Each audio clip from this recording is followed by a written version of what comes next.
नमस्कार दोस्तों, स्वागत करते हैं आप सभी का। दोस्तों, बिहार दरोगा का जो अभी न्यू वैकेंसी आई है उसका अभी तो एग्ज़ाम का चांस जो है अभी तो मान के चलिए दिसंबर के बाद ही उसका एग्ज़ाम होने का चांस है। लेकिन आप सभी लोग लगे रहिए, प्रैक्टिस सेट आपका डेली बेस पे चलाया जा रहा है। ये आपका सेट नंबर 4 है, एडुटेरिया का बुक है जिसमें आपको 15 सेट मिल जाएगा। अगर आप इसका बुक पूरा डाउनलोड करना चाहेंगे तो मैं आपको डिस्क्रिप्शन में लिंक दे दूंगा। अभी हो सके तो प्रोवाइड नहीं करा पाऊंगा, लेकिन पूरा स्कैन करा के आपको पूरा बुक प्रैक्टिस करने का मौका मिल जाएगा। पूरा डिटेल है, आप घर पे भी एक बार प्रैक्टिस कर सकते हैं। एक एक क्वेश्चन को देखिएगा, सभी क्वेश्चन इंपॉर्टेंट है। आपके एग्जाम में 20 से 25 क्वेश्चन जिस तरीके से आपको करंट अफेयर का पूछा जाएगा सभी इसमें दिया गया है। तो चलिए क्वेश्चन नंबर पहला कहता है कि भारतीय थल सेना के नए प्रमुख के रूप में किसे चुना गया है। तो आंसर आपका बी हो जाएगा, मनोज मुकुंद नरवणे। याद रखिएगा, बी आपका राइट आंसर हो जाएगा सभी लोगों का। नेक्स्ट क्वेश्चन है क्वेश्चन नंबर 2। अंतर्राष्ट्रीय बौद्धिक संपदा सूचकांक 2020 में भारत का स्थान क्या है। तो भारत का स्थान देखा जाए तो आपका 40वां हो जाएगा, यानी बी आपका सही उत्तर हो जाएगा। ठीक है, अब आते हैं अगले क्वेश्चन पे। ये सब आपका करंट अफेयर का क्वेश्चन है। अगला है कि वर्ष 2020 में कितने नागरिकों को पद्म विभूषण सम्मान से सम्मानित किया गया है। तो उत्तर आपका तीसरे का बी हो जाएगा 7। देखिए, 2020 में कुल 7 नागरिकों को पद्म विभूषण सम्मान दिया गया है, याद रखिएगा। नेक्स्ट क्वेश्चन है क्वेश्चन नंबर 4। ऑस्ट्रेलियन ओपन 2020 के पुरुष एकल विजेता कौन है। तो करेक्ट आंसर आपका डी हो जाएगा, नोवाक जोकोविच। याद रखिएगा, आंसर आपका डी हो जाएगा। देखिए, ऑस्ट्रेलियन ओपन 2020 के पुरुष एकल का खिताब नोवाक जोकोविच सर्बिया यानी सर्बिया के हैं जीता है। ठीक है, इन्होंने फाइनल में डोमिनिक सियल को हराया है, याद रखिएगा। अगला है कि हरियाणा में लगे सूरजकुंड शिल्प मेला का थीम राज्य कौन सा है। तो याद रखिएगा, आंसर आपका सी हो जाएगा, हिमाचल प्रदेश। क्या हो जाएगा, हिमाचल प्रदेश। क्वेश्चन नंबर 6 कहता है कि द न्यू दिल्ली कंस्पिरेसी पुस्तक के लेखक कौन है।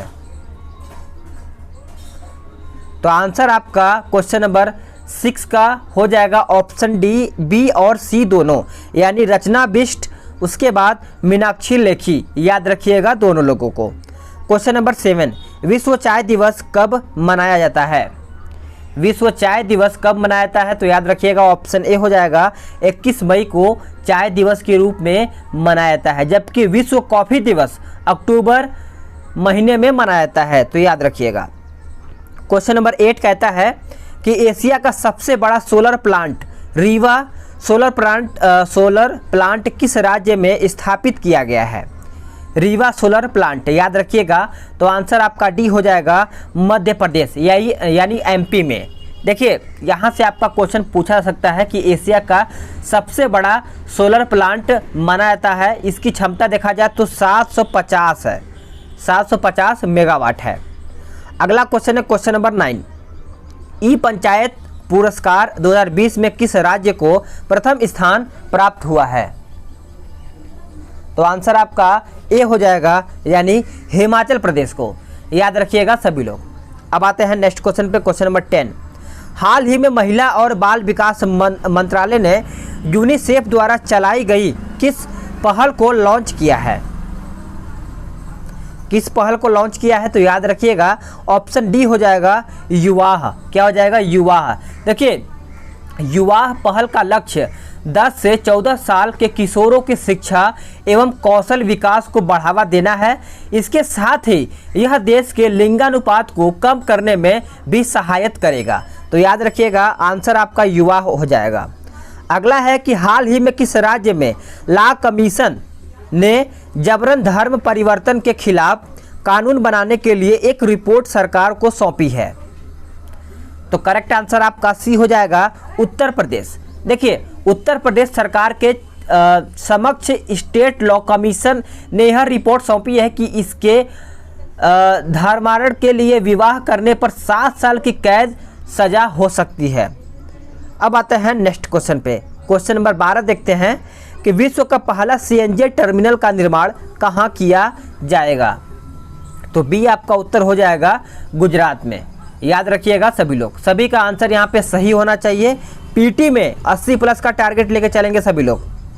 अगला है कि आईसीसी महिला T20 विश्व कप 2020 का खिताब किस देश ने जीता है? तो किस देश ने जीता है? तो याद रखिएगा ऑस्ट्रेलिया ने जीता है। ये आयोजन कब हुआ था? तो 21 फरवरी से 8 मार्च 2020 के बीच ऑस्ट्रेलिया में किया गया था। अब आते हैं नेक्स्ट क्वेश्चन पे। कोप इंडिया वायुसेना अभ्यास किन दो देशों के यानी किन देशों के बीच संयुक्त अभ्यास हुआ था? तो कोप के बारे में पूछा गया है, तो कोप आपको याद होना चाहिए, भारत और अमेरिका हो जाएगा। नेक्स्ट क्वेश्चन है क्वेश्चन नंबर 15। मलेशिया के नए प्रधानमंत्री के रूप में किसे नियुक्त किया गया है? मलेशिया के बारे में पूछा गया है, तो याद रखिएगा आपका मोहिदीन यासीन हो जाएगा। क्या हो जाएगा? मोहिदीन यासीन। देखिए 2020 में मोहिदीन यासीन की प्रधानमंत्री के रूप में बनाया गया है मलेशिया के। तो मलेशिया के प्रधानमंत्री याद रखिएगा। नीति आयोग के लिए कितने सूत्री उद्देश्य रखे गए हैं?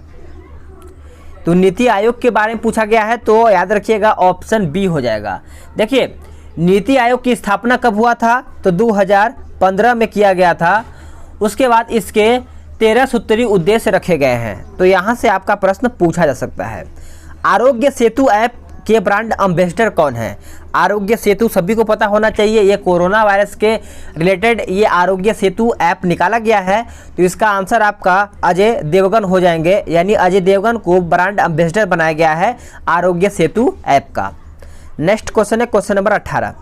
जलवायु परिवर्तन प्रदर्शन सूचकांक 2020 में भारत का कौन सा स्थान रहा है?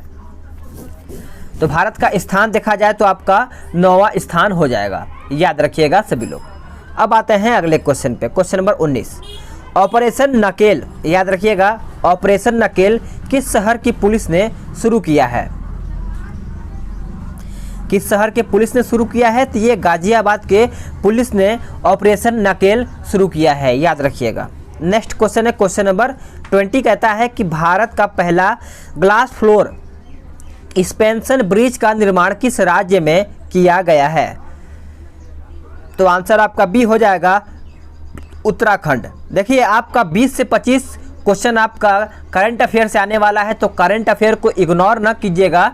करंट अफेयर भी मैं सीरीज चलाऊंगा ताकि आप सभी लोग का 1 साल का इम्पोर्टेंट करंट अफेयर कंप्लीट हो जाए, ताकि अगर कोई एग्जाम में क्वेश्चन पूछता है करंट अफेयर का तो सेम आपका वही से क्वेश्चन उठा के मतलब मैच कर जाए। मेरे कहने का मतलब ये है। चलिएगा नेक्स्ट क्वेश्चन पे आते हैं, क्वेश्चन नंबर 21 पे। कच्चे इस्पात उत्पादन मामले में भारत का विश्व में कौन सा स्थान है? तो आंसर आपका ए हो जाएगा, दूसरा स्थान है। याद रखिएगा सभी लोग। क्वेश्चन नंबर 22 पे आते हैं कि 5 सितंबर 2019 को मनाए गए विश्व मृदा दिवस का थीम क्या था? विश्व मृदा दिवस के बारे में पूछा गया है, तो आंसर आपका सी हो जाएगा स्टॉप सॉइल इरोशन। याद रखिएगा इरोशन हो जाएगा आप सभी लोग का। टिड्डा की समस्या के कारण भारत के किस पड़ोसी देश में राष्ट्रीय आपातकाल लागू यानी आपातकाल लगाया गया था? चलिएगा आंसर करिएगा सभी लोग। सभी का आंसर यहाँ पे सही आना चाहिए, तो डी उत्तर हो जाएगा पाकिस्तान। देखिए टिड्डा की समस्या के कारण पाकिस्तान ने अपने देश में राष्ट्रीय आपातकाल घोषित कर दिया था। ये बहुत ही ज़्यादा टिड्डा देखा जाए तो एक झुंड में आते थे कई लाख के रूप में, ठीक है। ये लोग जहाँ बैठते थे यानी जिस पेड़ पे बैठते थे उस पेड़ को खा जाते थे, प्लस जहाँ कोई खेत वगैरह में कोई फसल अगर अच्छी है तो अगर उस फसल में बैठते थे तो फसल पूरा ख़त्म। तो इस तरीके से टिड्डा बहुत बेहतर तरीके से अपना काम कर रहे थे। अगला है कि निम्नलिखित में से कौन सुमेलित नहीं है? तो इसमें से बताना है कौन सुमेलित नहीं है, तो आपका आंसर डी हो जाएगा। यानी सर्वाधिक जनसंख्या घनत्व वाला राज्य आपका कौन सा है? तो उत्तर प्रदेश, ये आपका बोला गया है। देखिए 2011 की जनगणना के अनुसार सर्वाधिक जनसंख्या घनत्व वाला राज्य आपको पता होना चाहिए, आपका बिहार है। कौन सा है? बिहार। याद रखिएगा सभी लोग। और बिहार की जनसंख्या घनत्व 1106 प्रति वर्ग किलोमीटर है, जो कि आपका बाकी ए बी सी सभी कथन सही है। भारत में पर्यावरण संरक्षण अधिनियम कब पारित किया गया? तो करेक्ट आंसर आपका सी हो जाएगा 1986 में। याद रखिएगा। अब आते हैं नेक्स्ट क्वेश्चन पे कि निम्नलिखित में से कौन एक कृत्रिम परितंत्र है? कृत्रिम परितंत्र आपका डी हो जाएगा बगीचा। याद रखिएगा। क्वेश्चन नंबर 27 कहता है कि निम्नलिखित में से कौन सर्वाधिक ग्रीन हाउस इफेक्ट करती है। ग्रीन हाउस इफेक्ट करती है तो आपका आंसर ए हो जाएगा जलवायु। देखिए सभी विकल्प ग्रीन हाउस इफेक्ट के लिए उत्तरदायी हैं, लेकिन वाष्प यानी जल वाष्प सर्वाधिक मात्रा में ग्रीन हाउस प्रभाव के लिए उत्तरदायी है, याद रखिएगा। क्वेश्चन नंबर 28 भारत के मुख्य भूमि का दक्षिणतम बिंदु कौन सा है। ये तो इम्पॉर्टेंट है, प्लस ये सिंपल क्वेश्चन है, इसको गलत कभी मत कीजिएगा। कन्याकुमारी हो जाएगा सभी लोगों का, ठीक है। जबकि दक्षिणतम बिंदु देखा जाए तो आपका इंदिरा पॉइंट हो जाएगा, और कन्याकुमारी में बंगाल की खाड़ी, अरब सागर एवं हिंद महासागर मिलते हैं, याद रखिएगा। अगला क्वेश्चन है क्वेश्चन नंबर 29 भारत में किस प्रकार वन सर्वाधिक मात्रा में पाया जाता है। तो आंसर आपका बी हो जाएगा उष्णकटिबंधीय पर्णपाती वन। क्या हो जाएगा, बी राइट आंसर हो जाएगा। अगला क्वेश्चन है क्वेश्चन नंबर 30 को देखते हैं। कहता है क्या, देखते हैं निम्नलिखित कथनों में कौन सही है। निम्नलिखित में से कौन सही है, तो देखिए आंसर आपका ए हो जाएगा केवल एक, यानी हिमालय के पश्चिमी भाग की अपेक्षा पूर्वी भाग में अधिक विविधता पाई जाती है, यानी आपका आंसर ए सही उत्तर हो जाएगा। अगला क्वेश्चन है क्वेश्चन नंबर 31 अरब सागर में गिरने वाली भारत की सबसे बड़ी प्रायद्वीपीय नदी कौन सी है। तो याद रखिएगा आंसर आपका सी हो जाएगा, यानी नर्मदा नदी। देखिए 1300 अगर इसका देखा जाए तो अरब सागर में गिरने वाली प्रायद्वीपीय भारत की सबसे बड़ी नदी नर्मदा है, 1312 किलोमीटर। नर्मदा की उद्गम मैकाल पर्वत की अमरकंटक चोटी से है। अगला है कि चाय की खेती के लिए निम्न में से कौन सी मिट्टी सबसे उपयुक्त होती है। चाय की खेती के लिए तो याद रखिएगा आंसर आपका अम्लीय हो जाएगा, यानी ऑप्शन ए हो जाएगा। नेक्स्ट क्वेश्चन है मानसून निर्वर्तन होता है, आंसर डी हो जाएगा उत्तर पश्चिम भारत से बंगाल की खाड़ी, याद रखिएगा सभी लोग। अब आते हैं अगले क्वेश्चन पे। वेनेजुएला की राजधानी कहाँ पर है। वेनेजुएला की राजधानी कहाँ पर है, तो याद रखिएगा काराकस हो जाएगा आप सभी लोग का। वेनेजुएला का राजधानी काराकस। और ये देखिएगा कि बेलग्रेड किसकी राजधानी है, तो बेलग्रेड सर्बिया का राजधानी है। उसके बाद मस्कट देखा जाए तो आपका ओमान का हो जाएगा, काहिरा देखा जाए तो आपका मिस्र का हो जाएगा। तो चारों ऑप्शन को देखेंगे तो आपको और भी बेहतर याद रहेगा। निम्नलिखित में से कौन सुमेलित नहीं है। इसमें से पूछा गया है कौन सुमेलित नहीं है, तो आंसर आपका डी हो जाएगा अमेरिका बागियों।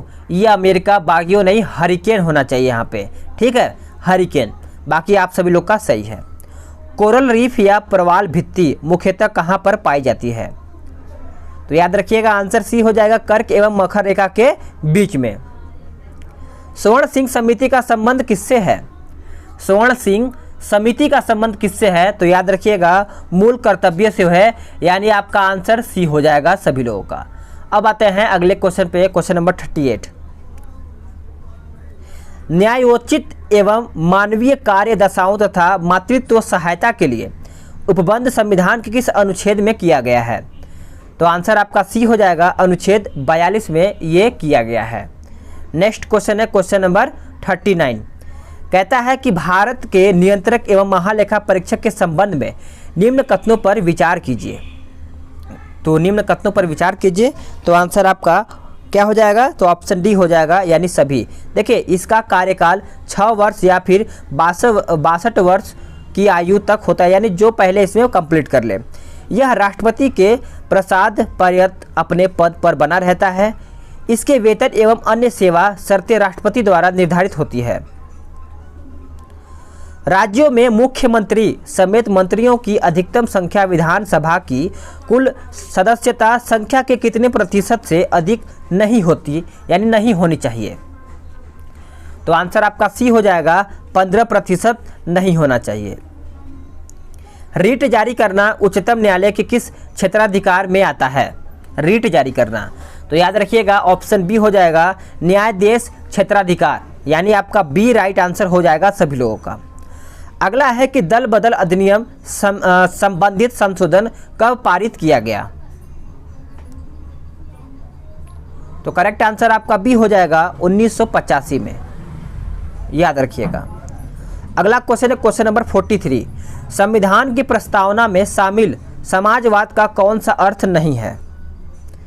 तो देखिएगा आंसर आपका डी हो जाएगा, यानी राज्य पूंजी के एकाधिकार के मार्ग में बाधा नहीं डलेगा। ये आपका समाजवाद में इसका कोई अर्थ नहीं दिया गया है।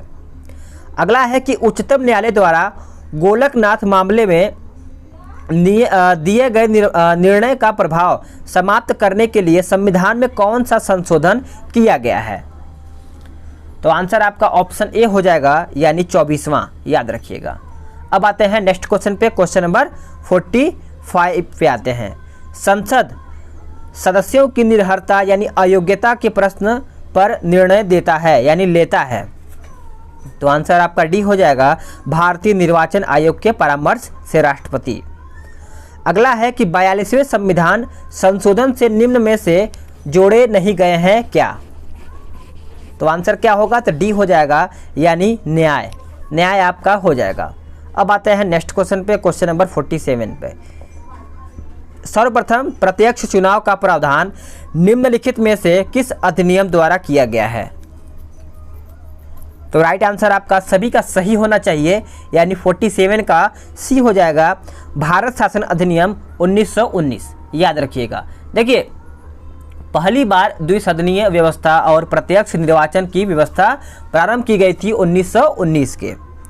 अगला है कि प्रधानमंत्री का राष्ट्रपति को सूचनाएं प्रदान करने के संबंधी कर्तव्यों का उल्लेख है कौन से आर्टिकल में?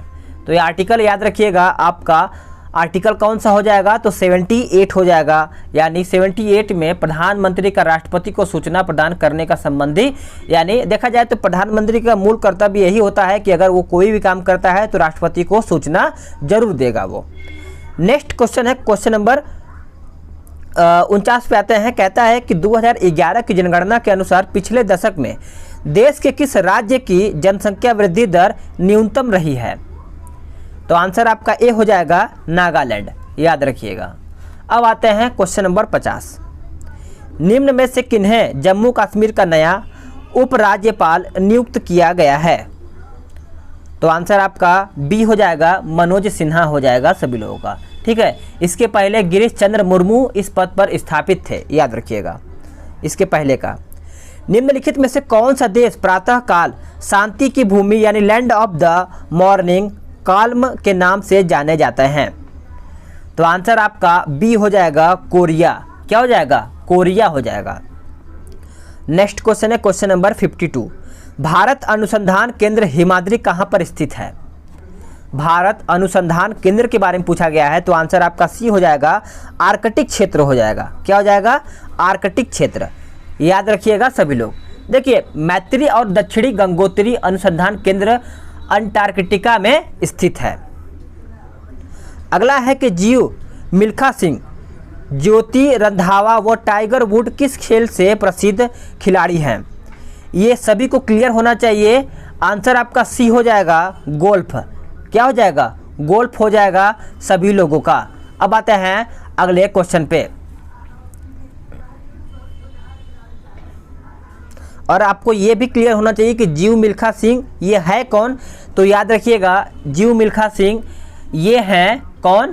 तो फ्लाइंग सिंह सभी को पता होना चाहिए कौन थे, तो मिल्खा सिंह के ये लड़के हैं, ठीक है, याद रखिएगा। अब आते हैं नेक्स्ट क्वेश्चन पे, विश्व जल संरक्षण दिवस कब मनाया जाता है? चलेगा, आंसर करिएगा। तो आंसर आपका बी हो जाएगा, 22 मार्च को मनाया जाता है। नेक्स्ट क्वेश्चन है क्वेश्चन नंबर 55, जनहित याचिका की अवधारणा की उत्पत्ति एवं विकास की निम्न में से किस देश में हुई है? तो करेक्ट आंसर आपका बी हो जाएगा, अमेरिका में, याद रखिएगा सभी लोग, सभी का आंसर यहाँ पे करेक्ट आंसर आना चाहिए। अगला क्वेश्चन है कि वर्धा योजना गांधी जी के द्वारा शिक्षा सुधार के लिए प्रयास था, इससे संबंधित निम्न में से कौन कथन शामिल नहीं है? तो करेक्ट आंसर आपका डी हो जाएगा, कक्षा 4 से ही अंग्रेजी शिक्षा देना। स्वदेशी और बहिष्कार आंदोलन का अनुमोदन किस कांग्रेस अधिवेशन में हुआ है? तो किस कांग्रेसी अधिवेशन में हुआ है? तो 1905 यानी बनारस अधिवेशन में हुआ था, याद रखिएगा। नेक्स्ट क्वेश्चन है क्वेश्चन नंबर 58 कि कांग्रेस की कार्य समिति में भारत विभाजन का प्रस्ताव कब पारित किया गया? तो ये कब पारित किया गया था? तो 14 जून 1947 में ये विभाजन प्रस्ताव पारित किया गया था। नेक्स्ट क्वेश्चन है क्वेश्चन नंबर 59। संविधान सभा की प्रथम बैठक का आयोजन किस गवर्नर जनरल के द्वारा किया गया था? तो याद रखिएगा आंसर आपका बी हो जाएगा, लॉर्ड वेबल। देखिए 20 नवंबर 1946 को लॉर्ड वेबल ने संविधान सभा की बैठक में सदस्यों को आमंत्रित भेजा। 9 दिसंबर 1946 को प्रथम बैठक आयोजित किया गया था, 9 दिसंबर 1946 को। नेक्स्ट क्वेश्चन है क्वेश्चन नंबर 60। मंगल पांडे ने प्रथम भारतीय स्वतंत्रता संग्राम की शुरुआत की। इसके उपरांत ब्रिटिश सरकार द्वारा उन्हें कब फांसी दी गई थी? तो याद रखिएगा आंसर आपका सी हो जाएगा, 8 अप्रैल 1857 को बैरकपुर में इनको फांसी पर लटका दिया गया था। अगला है कि बहावी आंदोलन का प्रमुख क्षेत्र नहीं रहा है कौन सा? तो आंसर आपका 61 का सी हो जाएगा, असम। Question number 62। पुस्तक इकोनॉमिक सिचुएशन इन इंडिया के लेखक कौन थे? तो आंसर आपका क्लियर है, ए हो जाएगा, यानी GV जोशी। याद रखिएगा सभी लोग। अगला है प्रथम गोलमेज सम्मेलन की अध्यक्षता किस ब्रिटिश प्रधानमंत्री द्वारा की गई है? तो याद रखिएगा आंसर आपका डी हो जाएगा, यानी रैमजे मैकडोनाल्ड। क्या हो जाएगा? रैमजे मैकडोनाल्ड आपका आंसर यहाँ पे करेक्ट आंसर हो जाएगा। नेक्स्ट क्वेश्चन है क्वेश्चन नंबर 64। कांग्रेस अधिवेशन 1887 की अध्यक्षता प्रथम मुस्लिम अध्यक्ष के द्वारा की गई, वे कौन थे? तो आंसर आपका बी हो जाएगा, हैदर बदरुद्दीन तैयब जी। याद रखिएगा 1857 मद्रास की अध्यक्षता इन्होंने ही की थी, ये मुस्लिम अध्यक्ष थे। क्वेश्चन नंबर अगला यानी 65। इसमें आपको सुमेलित करके बताना है, तो इसका आंसर आपको क्लियर होना चाहिए, सी हो जाएगा, यानी सूरत की क्रांति 1817 में, पूरा की जो संधि हुई थी वो सूरत की संधि 1775 में किया गया था। उसके बाद पूना का जो संधि हुआ था वो 1817 में, पुरंदर की संधि आपका 1665 में, देवगांव की संधि आपका 1803 में किया गया था। चलिएगा अगला क्वेश्चन है कि आदि ब्रह्म समाज की स्थापना कब हुई? इंपॉर्टेंट क्वेश्चन है, तो याद रखिएगा आंसर आपका बी हो जाएगा, 1866 में। याद रखिएगा सभी लोग, ठीक है। अब आते हैं नेक्स्ट क्वेश्चन पे। क्वेश्चन नंबर 67 कहता है कि विधवा पुनर्विवाह अधिनियम किसके शासनकाल में क्रियान्वित किया गया? तो आंसर आपका बी करेक्ट हो जाएगा, लॉर्ड कैनिंग। याद रखिएगा सभी लोग। नेक्स्ट क्वेश्चन है क्वेश्चन नंबर 68। निम्नलिखित में से किस ग्रंथ से गुप्त काल के बारे में जानकारी मिलती है? तो याद रखिएगा आंसर आपका ए हो जाएगा, मृक्षकटिकम। याद हो जाएगा सभी लोग को, क्योंकि ये क्वेश्चन आपका एग्जाम में कई बार पूछा गया है, ठीक है। अगला है कलिंग शासक खारवेल किस धर्म का अनुयायी था? तो आंसर आपका बी हो जाएगा, जैन धर्म का अनुयायी था। अगला है कि भीतरी स्तंभ अभिलेख किस शासक से संबंधित है?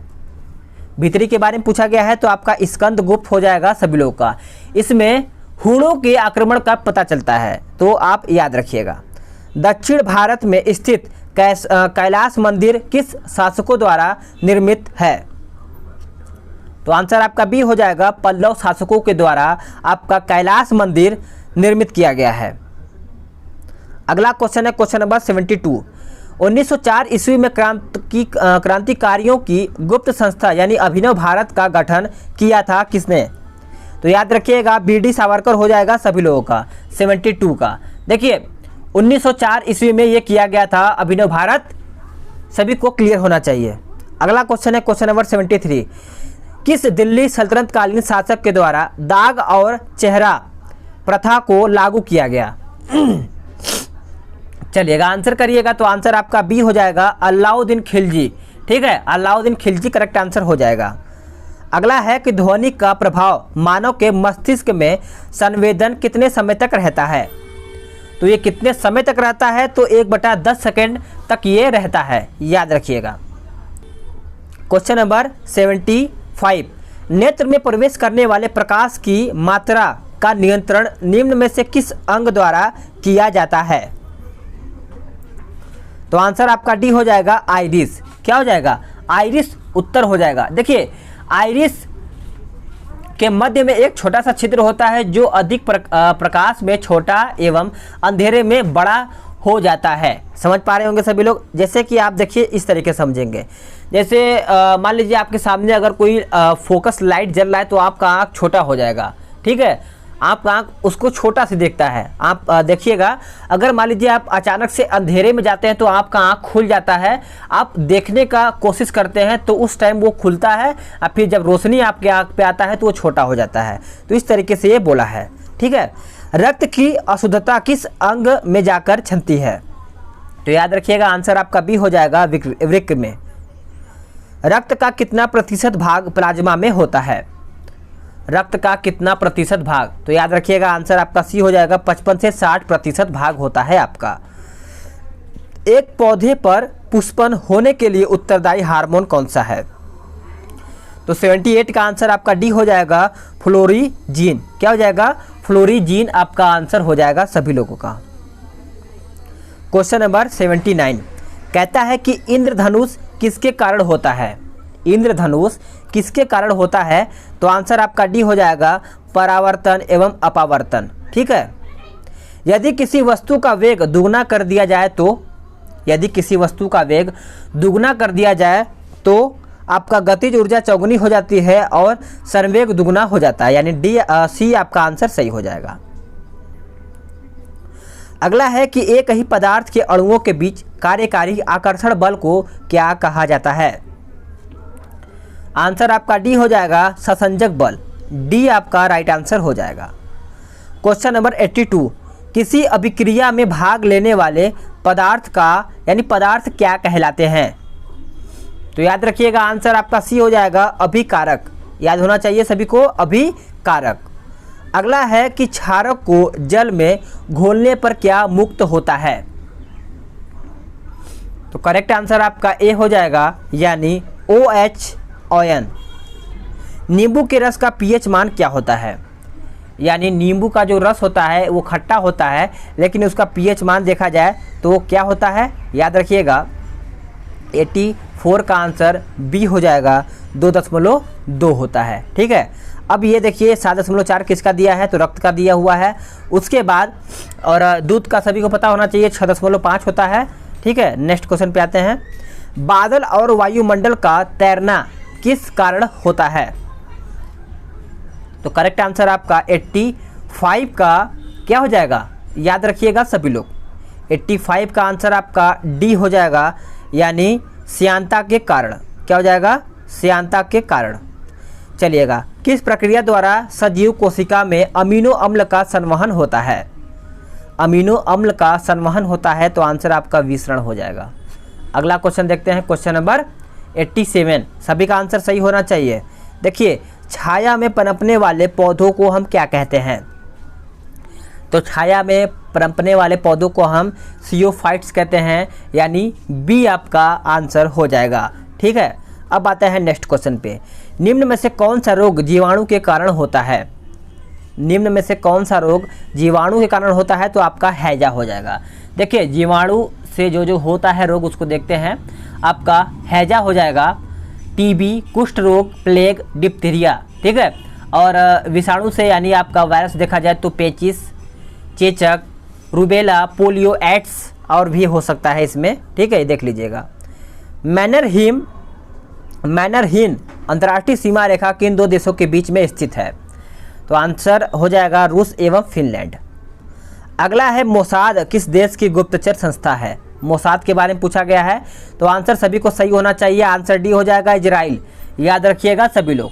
अब आते हैं नेक्स्ट क्वेश्चन पे, क्वेश्चन नंबर 91। जैव विविधता दिवस निम्न में से किस दिन को मनाया जाता है? जैव विविधता दिवस। तो देखिएगा आंसर इसका सी हो जाएगा, 22 मई को जैव विविधता दिवस के रूप में मनाया जाता है। नेक्स्ट क्वेश्चन है क्वेश्चन नंबर 92। देखते हैं क्या कहता है। देखिए, मुखौटा नृत्य किस राज्य का लोक नृत्य है? मुखौटा के बारे में पूछा गया है, तो याद रखिएगा आंसर बी हो जाएगा, अरुणाचल प्रदेश। क्या हो जाएगा? अरुणाचल प्रदेश। अगला क्वेश्चन है, सम्मिलित करके बताना है। देखते हैं आंसर कौन सही करता है, ठीक है। चलिएगा, देखिए 93 का सम्मिलित करके बताइएगा। एक बार देखिएगा, देखिए इसका आंसर हो जाएगा ऑप्शन बी, यानी डी हो जाएगा आंसर।